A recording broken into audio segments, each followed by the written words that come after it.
ಬೀದರ್ ರಣೋಪಿಗೆ ಸ್ವಾಗತ. ನಾನು ರಾಣಿಕೋಟೆ. ಬನ್ನಿ ಕ್ವಿಕ್ ಆಗಿ ನೋಡೋಣ ಬೀದರ್ ಜಿಲ್ಲೆಯಿಂದ ಪ್ರಮುಖ ಸುದ್ದಿಗಳನ್ನು. ಇಂದು ಬೀದರ್ ನಗರದ ಜಿಲ್ಲಾ ಪತ್ರಿಕಾ ಭವನದಲ್ಲಿ ಪತ್ರಿಕಾಗೋಷ್ಠಿ ನಡೆಸಿ ಮಾತನಾಡಿದ ಖಂಡ್ರೆ 12ನೇ ಶತಮಾನದಲ್ಲಿ ಶರಣರು ಕಂಡಂತಹ ಸಮಾಜದ ಕನಸು ಮತ್ತು ಶರಣರ ಆದರ್ಶಗಳು ಇಂದಿನ ಸಮಾಜಕ್ಕೆ ತಿಳಿಸುವ ನಿಟ್ಟಿನಲ್ಲಿ ದೇಶದಲ್ಲಿ ಬಸವಾದಿ ಶರಣರ ಆದರ್ಶಗಳನ್ನು ಜನರಿಗೆ ಮುಟ್ಟಿಸುತ್ತಿರುವ ಚಿಂತಕರನ್ನು ಕರೆಸಿ ಅನುಭವ ಮಂಟಪ ಉತ್ಸವ ಹಾಗೂ ಶರಣ ಕಮ್ಮಾಟ ಕಾರ್ಯಕ್ರಮವನ್ನು ಆಯೋಜಿಸಲಾಗಿದೆ. ಕಾರ್ಯಕ್ರಮದಲ್ಲಿ ವಚನ ಪಠಣ, ಶಟಸ್ಥಳ ಧ್ವಜಾರೋಹಣ, ಸಾಮೂಹಿಕ ಲಿಂಗ ಪೂಜೆ, ಲಿಂಗಾಯತ ಹೋರಾಟ ಮುಂದೆನೂ ಹೀಗೆ ಹಲವಾರು ಕಾರ್ಯಕ್ರಮಗಳು ಹಮ್ಮಿಕೊಳ್ಳಲಾಗಿದೆ ಎಂದು ಹೇಳಿದರು. 23 ಮತ್ತು 24ನೇ ತಾರೀಕಿನಂದು ಅನುಭವ ಮಂಟಪದ ಆವರಣದಲ್ಲಿ ಜರುಗುತ್ತಲಿದೆ. ಈ ಕಾರ್ಯಕ್ರಮ ಅತ್ಯಂತ ಮಹತ್ವದಾದಂಥ ಒಂದು ಕಾರ್ಯಕ್ರಮವಾಗಿದ್ದು, ಇದರ ಘನ ಉದ್ದೇಶ ಏನು ನಮ್ಮ ಪೂಜ್ಯ ಗುರುಗಳದು ಅವರ ಶಿಷ್ಯರದು ಅಂತ ಹೇಳಿದರೆ, 12ನೇ ಶತಮಾನದಲ್ಲಿ ಬಸವಾದಿ ಶರಣರನ್ನು ಸಮಾಜ ಧಾರ್ಮಿಕ ಕ್ರಾಂತಿ ಮಾಡಿದ್ದಾರೆ. ಸಮಾಜ ನಿರ್ಮಾಣ ಮಾಡಲಿಕ್ಕೆ ಅವರು ಇವತ್ತು ಅಸ್ಪೃಶ್ಯತೆ ವಿರುದ್ಧ, ಕಂದಾಚಾರದ ವಿರುದ್ಧ, ಮೌಢ್ಯತೆ ವಿರುದ್ಧ ಹೋರಾಟ ಮಾಡಿ ಇವತ್ತು ಸ್ತ್ರೀ ಸ್ವಾತಂತ್ರ್ಯ ಪ್ರತಿಪಾದನೆ ಮಾಡಿದಂಥದ್ದು, ಇವತ್ತು ಶ್ರಮಕ್ಕೆ ಗೌರವ ಕೊಟ್ಟಂಥದ್ದು, ವಚನ ಸಾಹಿತ್ಯ ಇಡೀ ಜಗತ್ತಿಗೆ ಸಾಮಾಜಿಕ ನ್ಯಾಯ ಕೊಟ್ಟಂಥದ್ದು ಮತ್ತು ಇಂದಿನ ಈ ಒಂದು ಕ್ಲಿಷ್ಟಕರವಾದಂಥ ಒಂದು ಪರಿಸ್ಥಿತಿಯಲ್ಲಿ ಇವತ್ತು ಮತ್ತೆ ಪುನಃ ಬೀದರ್ ಜಿಲ್ಲೆಯ ರೈತರ ಜೀವನಾಡಿಯಾದ ಬಿಎಸ್ಎಸ್ಕೆ ಸಕ್ಕರೆ ಕಾರ್ಖಾನೆ ಮಾರಾಟ ಮಾಡದೆ ಪುನರ್ ಆರಂಭ ಮಾಡಬೇಕೆಂದು ಒತ್ತಾಯಿಸಿ ಕರ್ನಾಟಕ ರಾಜ್ಯ ರೈತ ಸಂಘ ಹಾಗೂ ಹಸಿರು ಸೇನೆಯ ವತಿಯಿಂದ ಬೀದರ್ ನಗರದ ಜೀರಾ ಕನ್ವೆನ್ಷನ್ ಹಾಲ್ನಲ್ಲಿ ಜಿಲ್ಲಾ ಉಸ್ತುವಾರಿ ಸಚಿವ ಈಶ್ವರ್ ಖಂಡ್ರೆ ಅವರ ಮೂಲಕ ಸಹಕಾರ ಸಚಿವ ಕೆವಿ ರಾಜಣ್ಣ ಅವರಿಗೆ ಮನವಿ ಸಲ್ಲಿಸಲಾಯಿತು. ಬಹಳ ಸಂಕಷ್ಟದಲ್ಲಿದ್ದಾರೆ. ಅದನ್ನು ಮಾರಾಟ ಮಾಡದೆ ಸರ್ಕಾರದ ಸಹಾಯದಿಂದ ಅಥವಾ ಗುತ್ತಿಗೆ ಆಧಾರದ ಮೇಲೆ ನೀಡಿ ಅಥವಾ ರಾಜ್ಯ ಸರ್ಕಾರದ ಮುಂದಾಳತ್ವದಲ್ಲಿ ಕಾರ್ಖಾನೆಯು ಪುನಃ ಪ್ರಾರಂಭಿಸಲೇಬೇಕು. ಮಾರಾಟ ಮಾಡದ ಪ್ರಕ್ರಿಯೆ ಸರಿ ಇಲ್ಲ. ಮೇಲೆ ತಿಳಿಸಿರುವ ಪ್ರಕಾರ ಬಿಎಸ್ಎಸ್ಕೆ ಕಾರ್ಖಾನೆ ಇವಾಗ ಮಾರಾಟ ಮಾಡಲು ಹೊರಟಿದ್ದೀರಿ. ಮುಂಬರುವ ದಿನಗಳಲ್ಲಿ ಎನ್ಎಸ್ಎಸ್ಕೆ ಕಾರ್ಖಾನೆ ಮತ್ತು ಎಂಜಿಎಸ್ಎಸ್ಕೆ ಕಾರ್ಖಾನೆ ಮೇಲೆ ಕೂಡ ನೂರಾರು ಕೋಟಿಗಟ್ಟಲೆ ಸಾಲವಿದೆ. ಅದನ್ನು ಕೂಡ ಮಾರಾಟ ಮಾಡಲು ಹೊರಟಿದರೆ ರೈತರು ಕಬ್ಬು ಎಲ್ಲಿ ಸರಬರಾಜು ಮಾಡಬೇಕು? ಕಾರ್ಖಾನೆಯಲ್ಲಿ ಕೆಲಸ ಮಾಡುತ್ತಿರುವ ಸಿಬ್ಬಂದಿಗಳು ಎಲ್ಲಿ ಕೆಲಸ ಮಾಡಬೇಕು? ಅವರ ಉಪಜೀವನ ಹೇಗೆ ನಡೆಯಬೇಕು ಎಂಬುದನ್ನು ಸರ್ಕಾರ ಯೋಚನೆ ಮಾಡಬೇಕಾಗಿದೆ. ಆದ ಕಾರಣ ರೈತರ ಮತ್ತು ಕೂಲಿ ಕಾರ್ಮಿಕರ ಹಿತದೃಷ್ಟಿಯಿಂದ ಬಿಎಸ್ಎಸ್ಕೆ ಕಾರ್ಖಾನೆ ಮಾರಾಟ ಮಾಡದೆ ಪುನಃ ಆರಂಭಿಸಲೇಬೇಕು. ರೈತರ ಮಾತನ್ನು ಆಲಿಸಿ ಅವರೊಂದಿಗೆ ಮಾತನಾಡಿದ ಸಚಿವ ಈಶ್ವರ್ ಖಂಡ್ರೆ, ನಾನು ಈಗಾಗಲೇ ಸಕ್ಕರೆ ಸಚಿವ ಶಿವಾನಂದ ಪಾಟೀಲ್ ಅವರಿಗೆ ಜೊತೆ ಮಾತನಾಡಿದ್ದೇನೆ. ಮುಂದಿನ ವಾರ ಸಭೆ ಕರೆಯುವುದಾಗಿ ತಿಳಿಸಿದ್ದಾರೆ. ಈ ಸಭೆಯ ಸಂದರ್ಭದಲ್ಲಿ ಡಿಸಿಸಿ ಬ್ಯಾಂಕ್ ಮತ್ತು ಅಪೆಕ್ಸ್ ಬ್ಯಾಂಕ್ ಅವರನ್ನು ಸಹ ಕರೆದುಕೊಂಡು ಮಾತನಾಡುತ್ತೇನೆ ಹೇಳಿದರು. ಸಕ್ಕರೆ ಕಾರ್ಖಾನೆ ಇದಕ್ಕೆ ಸೀಮಿತವಾಗಿ ನಾನೊಂದು ಸಭೆ ಕರೀಲಿಕ್ಕೆ ಸಕ್ಕರೆ ಸಚಿವ ಶಿವಾನಂದ ಪಾಟೀಲ್ಗೆ ಹೇಳಿದ್ದೇನೆ. ಮುಂದಿನ ವಾರ ಸಭೆ ಕರಿತೀವಿ ಅಂತ ಹೇಳಿದ್ದಾರೆ. ಆ ಸಭೆಯಲ್ಲಿ ಡಿಸಿ ಬ್ಯಾಂಕ್ದವ್ರಿಗೆ ಕರಿತೀವಿ. ಅಪೆಕ್ಸ್ ಬ್ಯಾಂಕ್ದವ್ರದ್ದು ಸಾಲ ಇದೆ. ಅದರ ಮೇಲೆ ಕಾರ್ಮಿಕರದು ನಮ್ಗೆ ಸಂಬಳ ಕೊಟ್ಟಿಲ್ಲ, ಗ್ರ್ಯಾಚ್ಯುಟಿ ಕಟ್ಟಿಲ್ಲ, ಹೇಳಪ್ಪ ಇರೋ ಬೇಡಿಕೆಗಳಿದ್ದಾವೆ. ಅವರಿಗೂ ಕರಿತೀನಿ. ಎಲ್ಲರಿಗೂ ಕರೆದು ಸಭೆ ಮಾಡ್ತೀವಿ. ನಿಮ್ಮ ತಲೆಯಲ್ಲಿರಲಿ.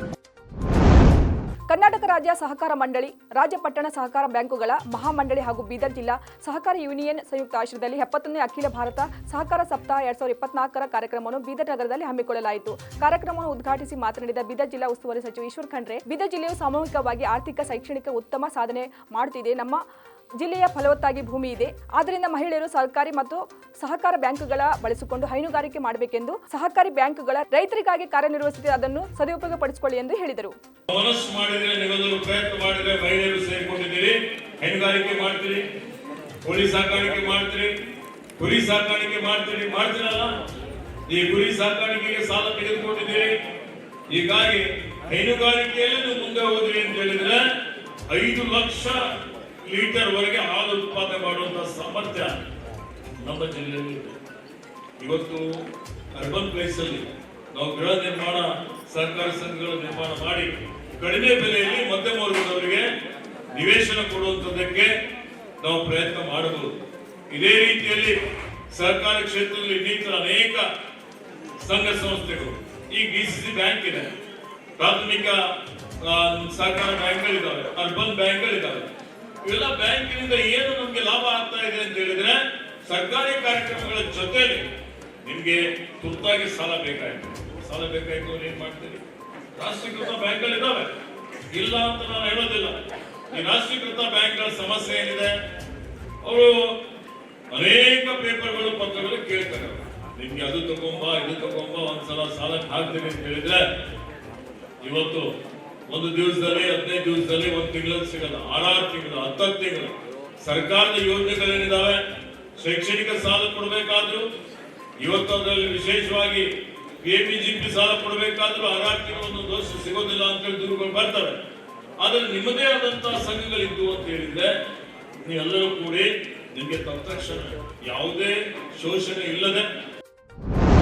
ಬಿಜೆಪಿ ಪಕ್ಷ ಕಾಂಗ್ರೆಸ್ ಶಾಸಕರಿಗೆ 100 ಕೋಟಿ ಆಫರ್ ನೀಡುತ್ತಿದೆ ಎಂಬ ಕಾಂಗ್ರೆಸ್ ಶಾಸಕ ಗಣಿಗರ್ ರವಿ ಆರೋಪಕ್ಕೆ ಬಗ್ಗೆ ಬೀದರ್ನಲ್ಲಿ ಪ್ರತಿಕ್ರಿಯಿಸಿದ ಬೀದರ್ ಜಿಲ್ಲಾ ಉಸ್ತುವಾರಿ ಸಚಿವ ಈಶ್ವರ್ ಖಂಡ್ರೆ, ಬಿಜೆಪಿಯವರು ಯಾವ ಮಟ್ಟಕ್ಕೆ ಬೇಕಾದರೂ ಇಳಿತಾರೆ, ಅಧಿಕಾರದ ಹಕ್ಕಾಗಿ ಏನು ಮಾಡಲು ಸಹ ಹೇಸುವುದಿಲ್ಲ. ಈಗಾಗಲೇ 17 ಜನ ಶಾಸಕರು ಖರೀದಿ ಮಾಡಿದ ನಿರ್ದೇಶನಗಳು ಪುರಾವೆಗಳು ಇದೆ ಎಂದು ಹೇಳಿದರು. ಬಟ್ ಅದರ ಬೆನ್ನಲ್ಲಿ ಇವತ್ತು ಶಾಸಕ ಧನಿದವರು 100 ಕೋಟಿ 50 ಕೋಟಿಯಲ್ಲಿ 100 ಕೋಟಿಗೆ ಆಮಿಷ ಬರ್ತದೆ. ಬಿಜೆಪಿಯವರು ಯಾವ ಮಟ್ಟಕ್ಕೂ ಇಳಿತಾರೆ, ಅಧಿಕಾರ ದಾಹಕ್ಕಾಗಿ ಏನೋ ಮಾಡಲಿಕ್ಕೆ ಹೇಸದವರು ಭಾರತೀಯ ಜನತಾ ಪಕ್ಷದವರು. 17 ಜನ ಶಾಸಕರಿಗೆ ಖರೀದಿ ಮಾಡಿದ್ದು ನಿಮ್ಗೆ ಗೊತ್ತದ ಇಲ್ಲ? ನಿಮಗೂ ಗೊತ್ತೇ ಅದಲ್ಲ. ನಿದರ್ಶನಗಳಿದ್ದಾವೆ, ಭಾಳಷ್ಟು ಪುರಾವೆಗಳಿದ್ದಾವೆ, ಅಸೆಂಬ್ಲಿಯಲ್ಲಿ ಚರ್ಚೆ ಆಗಿದೆ. ಮತ್ತು ಇದಕ್ಕಿಂತ ಜಾಸ್ತಿ ಪುರಾವೆ ಮತ್ತೇನು ಬೇಕಾ? ಈಗ 50ರಿಂದ 60 ಬೀದರ್ ಜಿಲ್ಲೆಯ ಹುಲ್ಸೂರು ತಾಲೂಕಿನ ಸೋಲ್ದಾಪ್ಕ ಗ್ರಾಮದ ಮಾರುತಿ ಸೂರ್ಯವಂಶಿ ಇವರ ಮನೆಗೆ ರವಿವಾರ ಸಾಯಂಕಾಲ ಆಕಸ್ಮಿಕ ಬೆಂಕಿ ತಗುಲಿದ್ರಿಂದ ಮನೆಯಲ್ಲಿನ 1,20,000 ರೂಪಾಯಿ ಹಣ ಸೇರಿದಂತೆ ಮನೆಗೆ ಬೇಕಾಗುವ ದಿನಸಿ ವಸ್ತು, ಬಟ್ಟೆ ಬರೆ ಸೇರಿದಂತೆ ವಿವಿಧ ವಸ್ತುಗಳು ಸುಟ್ಟು ಕರಕಲಾಗಿರುವ ಘಟನೆ ಜರುಗಿದೆ. ಮನೆಯ ದೇವರ ಜಗಲಿಯ ಮೇಲೆ ದೀಪ ಹಚ್ಚಿ ಕೂಲಿ ಕೆಲಸಕ್ಕೆ ಹೊಲಕ್ಕೆ ತೆರಳಿದಾಗ ಇಲಿಗಳು ದಾಂಧಲೆ ಮಾಡಿದ್ರಿಂದ ಈ ಘಟನೆ ಜರುಗಿರಬಹುದು ಎಂದು ಮಾಹಿತಿ ಸೂರ್ಯವಂಶಿ ತಿಳಿಸಿದ್ದಾರೆ. ಬೀದರ್ ಜಿಲ್ಲೆಯ ಬಸವಕಲ್ಯಾಣ ತಾಲೂಕಿನ ಕರ್ನಾಟಕ ರಾಜ್ಯ ಸರ್ಕಾರಿ ನೌಕರರ ಸಂಘದ ಬಸವಕಲ್ಯಾಣ ತಾಲೂಕಿನ ಘಟಕದ ನೂತನ ಅಧ್ಯಕ್ಷರಾಗಿ ಶನಿವಾರ ನಡೆದ ಚುನಾವಣೆಯಲ್ಲಿ ತಾಲೂಕು ಸಮಾಜ ಕಲ್ಯಾಣಾಧಿಕಾರಿಗಳಾದ ದಿಲೀಪ್ ಕುಮಾರ್ ಉತ್ತಮ ಆಯ್ಕೆಗೊಂಡಿದ್ದು, ದಿಲೀಪ್ ಕುಮಾರ್ ಉತ್ತಮ ಇವರಿಗೆ ಒಟ್ಟು 18 ಮತಗಳು ದೊರೆತಿದ್ದವು. ಇವರ ಪ್ರತಿಸ್ಪರ್ಧಿ ಪ್ರೌಢಶಾಲಾ ವಿಭಾಗದ ಶಿವಕುಮಾರ್ ಜಡಿಗೆ ಇವರಿಗೆ 15 ಮತಗಳು ಸಿಕ್ಕಿವು. ಖಜಾಂಚಿ ಸ್ಥಾನಕ್ಕೆ ಸ್ಪರ್ಧಿಸಿದ್ದ ಸುಭಾಷ್ ಇವರು ಆಯ್ಕೆಗೊಂಡರು. ಇವರಿಗೆ ಒಟ್ಟು 17 ಮತಗಳು ದೊರೆತವು. ಪ್ರತಿಸ್ಪರ್ಧಿ ವಿಜಯಕುಮಾರ್ 16 ಮತಗಳು ಪಡೆದರು. ಬೀದರ್ ಜಿಲ್ಲೆ ಬಸವಕಲ್ಯಾಣ ತಾಲೂಕಿನ ನಡೆದ ಕರ್ನಾಟಕ ರಾಜ್ಯ ಸರ್ಕಾರಿ ನೌಕರರ ಚುನಾವಣೆಯಲ್ಲಿ ನೌಕರಸ್ಥರು ಬಳಸಿದ ಸ್ಟ್ರಾಟಜಿಯನ್ನು ವಿಧಾನಸಭಾ ಚುನಾವಣೆಯಲ್ಲಿ ನಾನು ಅಳವಡಿಸಿಕೊಂಡಿದ್ದರೆ ಸದ್ಯ ನಾನು ಬಸವಕಲ್ಯಾಣ ಶಾಸಕನಾಗಿರುತ್ತಿದ್ದೆ ಎಂದು ಕಾಂಗ್ರೆಸ್ನ ಪರಾಜಿತ ಅಭ್ಯರ್ಥಿ ವಿಜಯ್ ಸಿಂಗ್ ಹೇಳಿದರು. ಸರ್ಕಾರಿ ನೌಕರರ ನೂತನ ಅಧ್ಯಕ್ಷ ಹಾಗೂ ಉಪಾಧ್ಯಕ್ಷರ ಚುನಾವಣೆಯಲ್ಲಿ ವಿಜೇತರಾದವರಿಗೆ ಸನ್ಮಾನಿಸಿ ಮಾತನಾಡಿದ ಅವರು, ಅಭ್ಯರ್ಥಿ ಯಾರೇ ಆದರೂ ಅಭ್ಯರ್ಥಿ ನಾನೇ ಆಗಿದ್ದೇನೆ ಎಂಬ ಭಾವನೆಯಿಂದ ಎಲ್ಲರೂ ಕೆಲಸ ಮಾಡುವ ಮೂಲಕ ಅಭ್ಯರ್ಥಿ ಗೆಲುವಿಗೆ ಶ್ರಮಿಸಿದ್ದಾರೆ.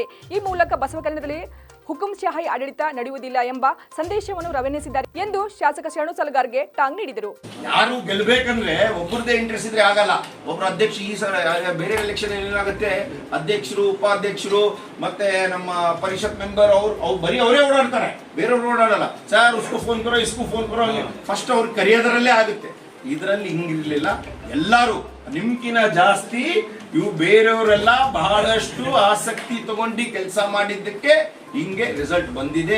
ಅದಕ್ಕೆ ಆ ರಿಸಲ್ಟ್ಗೆ ತಾವು ಗೌರವ ಕೊಟ್ಟು, ಯಾರು ನಿಮ್ಗೆ ವೋಟ್ ಹಾಕಿದ್ದಾರೆ ಅವ್ರಿಗೂ ಗೌರವ ಕೊಟ್ಟು ಅವರ ಕೆಲಸಗಳಿಗೆ ಸ್ಪಂದನೆ ಕೊಡಬೇಕು ಅಂತ ನಾನೇ ಅವ್ರ ಕಡೆಯಿಂದ ವಿನಂತಿ ಮಾಡ್ತೇನೆ ನಿಮ್ಮಿಬ್ಬರಿಗೂ. ಹೌದಲ್ಲ? ಆಮೇಲೆ ನಮ್ಮ ವಿಜಯ್ ಕುಮಾರ್ ಅವರು ಪಾಪ ಅವ್ರಿಗೂ ಏನಾಗಿಲ್ಲ, ಅವರು ಅಂಬಡ ಕರೆಕ್ಟ್ ಆಗಿ ಹೇಳಿದ್ರು, ಅವರು ಸೋತಿಲ್ಲ, ಅವರು ಗೆದ್ದಿದ್ದಾರೆ. ಅವರು ಗೆದ್ದಿದ್ದಾರೆ. ಅವ್ರದ್ದು ಏನು ಒಂದೇ ಒಂದು ವೋಟಿಂದ ಹೆಚ್ಚು ಕಡಿಮೆ ಆಗಿದೆ. ಅದು ಆಗ್ತಿತ್ತು, ಅದು ಬೈ ಚಾನ್ಸ್ ಹೋಗಿದೆ. ಸೊ ಅದಕ್ಕಾಗಿ ಇಲ್ಲಿ ಈ ಸಲ ಏನಾಗಿದೆ, ಡೈರೆಕ್ಟ್ ಆಗಿ ಆಡಳಿತದ ಮೇಲೆ ಇದು ಒಂದು ಇಫೆಕ್ಟ್ ಆಗಿದೆ. ಡೈರೆಕ್ಟ್ ಆಗಿ ಅವರು ಎಸ್ ಅಂತಾರೆ, ನೋ ಅಂತಾರೆ, ಅವ್ರು ಏನಾದ್ರೂ ಹೇಳಿ, ಆದ್ರೆ ಡೈರೆಕ್ಟ್ ಆಗಿ ಆಗಿದೆ. ಯಾಕಂದ್ರೆ ಅವರು ಜನದ ಏನು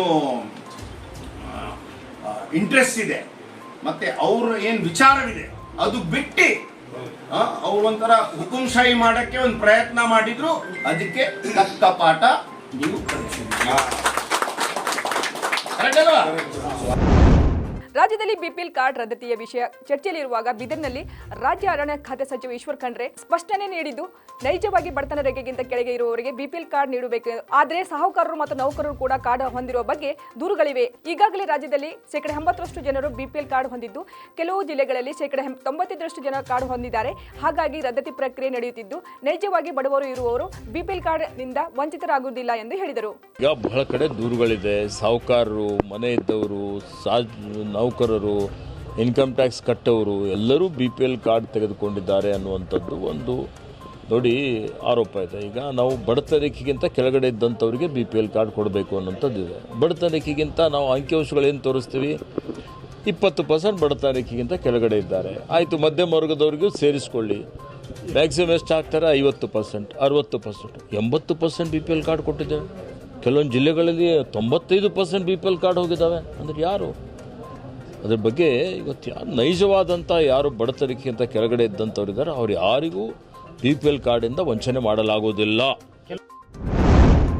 ಕನಕದಾಸರ ಚಿಂತನೆಗಳು ಸಮಸ್ತ ಅನುಕೂಲಕ್ಕೆ ಮಾರ್ಗದರ್ಶನವಾಗಿವೆ ಎಂದು ಮಾಜಿ ಸಚಿವ ಹಾಗೂ ಅವರ ಶಾಸಕ ಪ್ರಭು ಬಿ ಚವ್ಹಾಣ್ ತಿಳಿಸಿದರು. ಕನಕದಾಸರ ಜಯಂತಿಯ ನಿಮಿತ್ತ ಅವರ ತಾಲೂಕಿನ ಭೋಂತಿ ತಾಂಡದಲ್ಲಿ ಗೃಹ ಕಚೇರಿಯಲ್ಲಿ ಕನಕದಾಸರ ಭಾವಚಿತ್ರಕ್ಕೆ ಪೂಜೆ ನೆರವೇರಿಸಿ ಪುಷ್ಪ ನಮನ ಸಲ್ಲಿಸಿ ಮಾತನಾಡಿದರು. ಕನಕದಾಸರು ನಾಡ ಕಂಡ ಶ್ರೇಷ್ಠ ಸಂತರಲ್ಲಿ ಒಬ್ಬರಾಗಿದ್ದರು. ಅಧ್ಯಾತ್ಮವನ್ನು ಮೈಗೂಡಿಸಿಕೊಂಡಿದ್ದ ಅವರು ಸಮಾಜದ ಬಗ್ಗೆ ಹೆಚ್ಚಿನ ಕಾಳಜಿ ಹೊಂದಿದ್ರು ಎಂದರು. ಕೀರ್ತನೆಗಳ ಮೂಲಕ ಸಮಾಜದಲ್ಲಿನ ಅಂಕುಡೊಂಕುಗಳು ಎತ್ತಿ ತೋರಿಸಿದವರು. ಕುಲವೆಂದು ಹೊಡೆದಾಡಬೇಡಿ ಎಂಬ ಸಂದೇಶವನ್ನು ನೀಡಿದ ಕನಕದಾಸರು ಸಮಾಜದ ಕೀರ್ತನೆಗಳ ಮೂಲಕ ಸಮಾಜದಲ್ಲೆಲ್ಲ ಅಂಕುಡೊಂಕುಗಳು ಎತ್ತಿ ತೋರಿಸಿದವರು. ಕುಲವೆಂದು ಹೊಡೆದಾಡಬೇಡಿ ಎಂಬ ಸಂದೇಶವನ್ನು ನೀಡಿದ ಕನಕದಾಸರು ಸಮಾಜದ ಮೇಲುಕೀಳುಗಳನ್ನು ತೊಡೆದು ಹಾಕಲು ಶ್ರಮಿಸಿದರು. ಅವರ ಚಿಂತನೆಗಳ ಸಾಮಾಜಿಕ ಸುಧಾರಣೆಗೆ ಪ್ರೇರಣೆಯಾಗಿವೆ ಎಂದರು. ಇವಾಗಿದ್ದು ಬೀದರ್ನ ಪ್ರಮುಖ ಸುದ್ದಿಗಳು. ನಾಳೆ ಮತ್ತೆ ಭೇಟಿಯಾಗೋಣ ಬೀದರ್ ರೌಂಡಪ್ನಲ್ಲಿ. ನಮಸ್ಕಾರ.